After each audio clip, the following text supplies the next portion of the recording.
باللہ من الشیطان الرجیم بسم اللہ الرحمن الرحیم۔ السلام علیکم ورحمۃ اللہ وبرکاتہ۔ پیارے دوستو، آج کی اس ویڈیو میں ہم آپ کو بتائیں گے جمعے کے دن کی فضیلت۔ دوستو، حضرت ابن عمر رضی اللہ تعالیٰ عنہ فرماتے ہیں کہ آدم علیہ السلام کو صفا اور حضرت حوا علیہ السلام کو مروہ پر اتارا گیا۔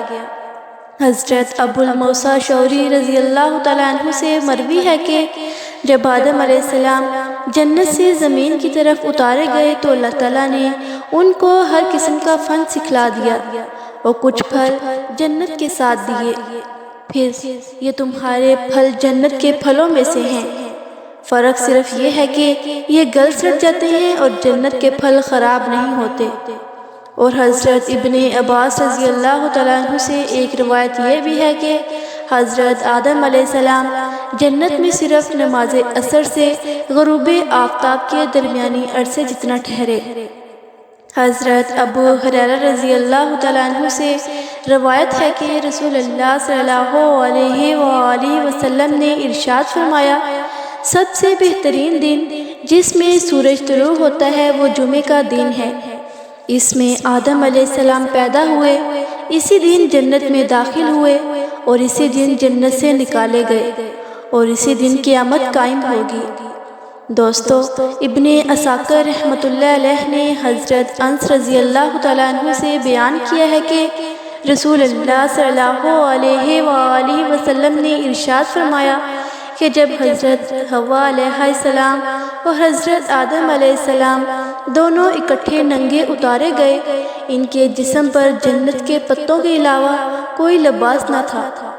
حضرت آدم علیہ السلام کو گرمی کا احساس ہوا تو رونے لگ گئے اور حضرت حوا علیہ السلام سے کہا کہ مجھے گرمی سے تکلیف محسوس ہو رہی ہے، تو حضرت جبرائیل علیہ السلام روئی لے کر آئے اور حضرت حوا علیہ السلام کو روئی کاٹنے کا حکم دیا اور اس کا طریقہ بتایا، اور حضرت آدم علیہ السلام کو کپڑا بننے کا حکم دیا اور اس کو اس کی تعلیم دی اور فرمایا کہ آدم نے جنت میں اپنی بیوی سے جمع نہیں کیا تھا یہاں تک کہ اس ممنوعہ درخت کا پھل کھا بیٹھے اور اتار دیے گئے، اور دونوں الگ الگ سوتے تھے، ایک وادی کے ایک کونے میں سوتا تو دوسرا دوسرے کونے میں سوتا۔ حضرت آدم علیہ السلام کو جبرائیل نے کہا کہ اپنی بیوی کے پاس جاؤ اور ان کو اس بات کا طریقہ بتایا۔ جب آدم علیہ السلام اپنی بیوی کے پاس آئے، جبرائیل علیہ السلام آئے اور پوچھا کہ اپنی عورت کو کیسا پایا؟ انہوں نے جواب دیا کہ اچھا پایا۔ اللہ تعالیٰ کا فرمان ہے کہ اے ہمارے رب، ہم نے اپنی جانوں پر ظلم کیا ہے، اگر تو ہمیں معاف نہیں کرے گا اور رحم نہیں فرمائے گا تو ہم خسارہ پانے والوں میں سے ہوں گے۔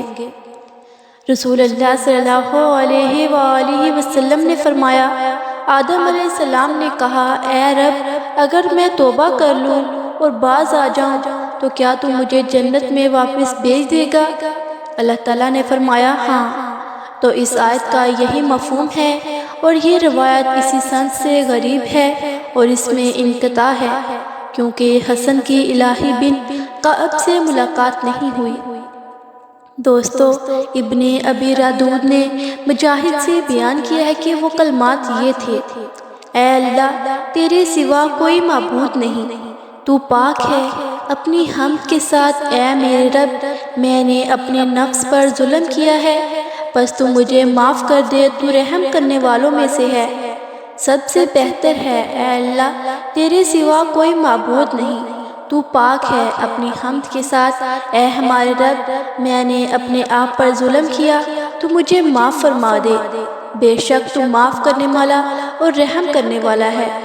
اور حاکم نے مستدرک میں حضرت سعید بن جبیر کے واسطے سے حضرت ابن عباس رضی اللہ تعالیٰ عنہ سے روایت کی ہے کہ حضرت آدم علیہ السلام نے کہا، اے ہمارے رب، کیا تو نے مجھے اپنی دونوں ہاتھوں سے نہیں بنایا؟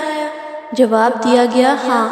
اور کیا تو نے میرے اندر اپنی روح نہیں پھونکی؟ جواب دیا گیا، ہاں۔ اور میں نے چھینک لی تو تو نے جواب میں یرحمک اللہ نہیں کہا؟ جواب دیا گیا ہاں۔ اور کیا تیری رحمت تیرے غضب پر غالب نہیں ہے؟ جواب دیا گیا ہاں۔ کیا تو نے میرے بارے میں یہ فیصلہ نہیں کیا تھا کہ میں یہ کام کروں گا؟ جواب دیا گیا ہاں۔ پھر حضرت آدم علیہ السلام نے کہا کہ اگر میں توبہ کر لوں تو کیا تو مجھے جنت کی طرف لوٹا دے گا؟ اللہ نے فرمایا ہاں۔ حاکم نے اس کو سہل سنا کہا ہے اور علامہ ذہبی نے ان کی موافقت فرمائی ہے، اور حاکم بہقی ابن عساکر نے عبد الرحمن بن زید کے واسطے سے حضرت عمر بن خطاب رضی اللہ تعالیٰ عنہ سے روایت کی ہے کہ حضور صلی اللہ علیہ وآلہ وسلم نے فرمایا کہ حضرت آدم علیہ السلام جب غلطی کا ارتکاب کر بیٹھے تو پھر یوں دعا مانگی، اے اللہ میں تجھ سے حضرت محمد صلی اللہ علیہ وآلہ وسلم کے حق کے واسطے سے سوال کرتا ہوں کہ تم مجھے معاف فرما دے۔ تو اللہ تعالیٰ نے حضرت آدم علیہ السلام سے سوال فرمایا کہ تو نے میرے نبی محمد کو کس طرح پہچانا، حالانکہ میں نے اس کو ابھی تک پیدا نہیں کیا؟ حضرت آدم علیہ السلام نے عرض کی کہ اے اللہ جب تو نے مجھے اپنے ہاتھ سے بنایا اور اپنی روح میرے اندر پھونکی تو میں نے سر اٹھایا تو میں نے عرش کے پایوں پر لکھا دیکھا، لا الہ الا اللہ محمد رسول اللہ۔ تو اس سے میں نے معلوم کیا کہ تو نے اپنے نام کے ساتھ صرف اس لیے اس کا ذکر کیا ہے جو تجھے سب مخلوق سے زیادہ پیارا ہے۔ اللہ نے فرمایا کہ اے آدم تو نے سچ کہا، وہ مجھے سب مخلوق سے زیادہ محبوب اور پیارا ہے، اور جب تو نے میرے سے حق محمد کے واسطے سے سوال کیا تو میں نے تجھے معاف کر دیا، اور اگر محمد صلی اللہ علیہ وآلہ وسلم کو پیدا نہ کرتا تو تجھے بھی پیدا نہ کرتا۔ دوستو، امام بہقی نے فرمایا ہے کہ اس میں عبد الرحمن بن زید بن اسلم منفرد ہیں اور یہ ضعیف ہیں، اور حضرت آدم علیہ السلام نے اپنے پروردگار کے حکم کے خلاف کیا تو وہ اپنے مطلوب سے بے راہ ہو گئے۔ دوستو، اگر آپ کو ہماری ویڈیو اچھی لگی ہو تو ہمارے چینل کو لائک کریں، سبسکرائب کریں، شیئر کریں اور ساتھ لگے بیل آئیکن کے بٹن کو پریس کریں تاکہ ہر نئی آنے والی ویڈیو آپ تک بآسانی پہنچ سکے۔